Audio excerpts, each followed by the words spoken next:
धुन सारवाला झालं या घरी घट घालायचा ठरला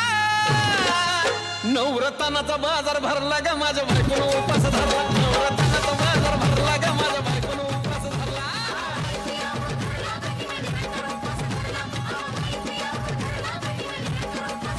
नवरत्नाचा बाजार भरला ग माझ्या बायकोनं उपास धरला नवरत्नाचा बाजार भरला ग माझ्या बायकोनं उपास धरला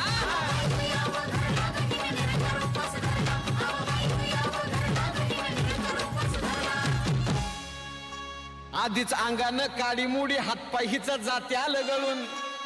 उद्या बसायचं घट म्हणलं की रातीच ठेवलंय भगरीचं पीठ मळून